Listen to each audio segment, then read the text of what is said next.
Marwar bulletin देखने वाले सभी दर्शकों को चंद्रमोहन कल्ला का नमस्कार, राम राम ने खम्मा गणिसा।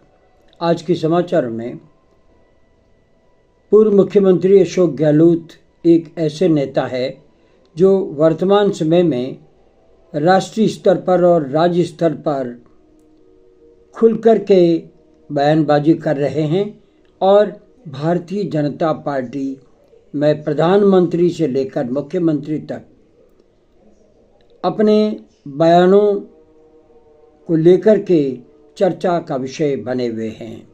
अब उन्होंने वंदे मातरम को लेकर के जो कार्यक्रम भारतीय जनता पार्टी दिल्ली से हर राज्य, हर शहर और हर जिले में मना रही है, करवा रही है, इसको लेकर के सवाल खड़ा कर दिया है और कहा है कि वंदे मातरम तो कांग्रेस की विरासत है और उसे चोरने का काम भारतीय जनता पार्टी कर रही है। आइए पूरी रिपोर्ट पर नज़र डालते हैं। राजस्थान के पूर्व मुख्यमंत्री अशोक गहलोत कांग्रेस के ऐसे नेता है जो भारतीय जनता पार्टी को प्रधानमंत्री नरेंद्र मोदी को घेर कर तीखा राजनीतिक हमला कर पार्टी में नंबर 1 नेता बने हुए हैं।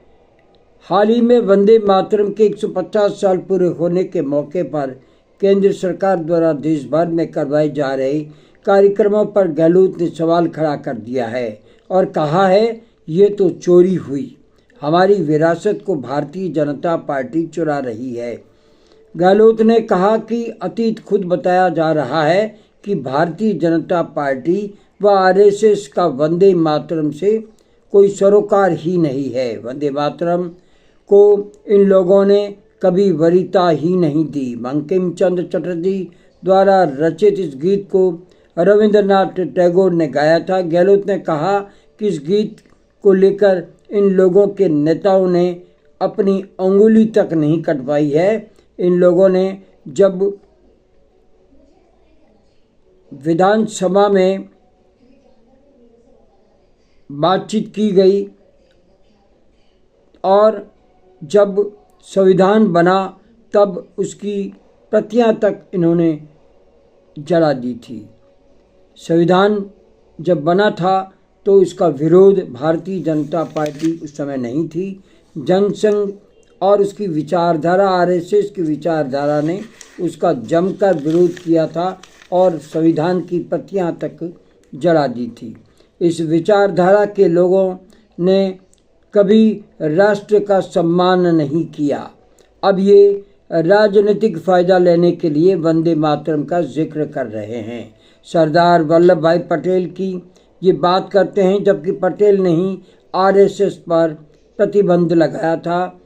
सरदार वल्लभ भाई पटेल स्टेडियम का नाम बदल रहे हैं और उनकी जगह नरेंद्र मोदी स्टेडियम रखा जा रहा है।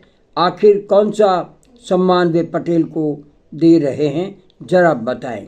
सही मायने में वंदे मातरम तो कांग्रेस की धरोहर है जिसे चुराने का काम किया जा रहा है। गहलोत ने कहा कि भारतीय जनता पार्टी व उनकी विचारधारा के लोगों का गीत तो नमस्ते सदा वत्सल्य है जो शाखाओं में आज भी गाया जाता है। इनसे पूछो आखिरकार शाखा में वंदे मातरम कभी गाया क्यों नहीं गया। ये गीत 1896 से लेकर के अब तक कांग्रेस के हर अधिवेशन में गाया जाता है। दरअसल गत दिनों प्रधानमंत्री नरेंद्र मोदी ने बिहार में एक जनसभा में कह दिया था कि वंदे मातरम को लेकर के कई लोगों के और जो रचयिता है उसकी रचना को हटा दिया गया और इससे ही देश का विभाजन बढ़ाया गया। और ये आरोप लगाते हुए प्रधानमंत्री नरेंद्र मोदी ने पूरी तरह से कांग्रेस को घेरते हुए आज की पीढ़ी को ये संदेश देने का प्रयास किया कि वंदे मातरम की असली रचना बिल्कुल गायब कर दी गई और उसके बाद में देश के विभाजन की नींव पड़ी थी। उसी आधार पर पूर्व मुख्यमंत्री अशोक गहलोत ने प्रधानमंत्री नरेंद्र मोदी को घेरते हुए ये कहा है कि वंदे मातरम तो कांग्रेस की धरोहर है और कांग्रेस की धरोहर रहेगी और आप इसे चुरा रहे हैं। और वंदे मातरम को लेकर के आरएसएस विचारधारा के लोगों का दूर दूर तक संबंध ही नहीं है, जबकि आरएसएस का गीत अलग है और ये इस समय शाखाओं में भी गाया जाता है, जबकि वंदे मातरम कभी भी शाखाओं में आरएसएस की नहीं गाया गया था। आज बस इतना ही। अगला समाचार बुलेटिन लेकर फिर हाजिर होंगे। इजाज़त लेने से पहले हम जानना चाहते हैं आपको ये चैनल कैसा लगता है। अगर आपको ये चैनल पसंद है तो इसे सब्सक्राइब करें, लाइक करें, शेयर करें और इस चैनल को बढ़ावा दें।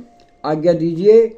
नमस्कार, जय हिंद, शुभ रात्रि, शब्बा खैर, जय जय भारती।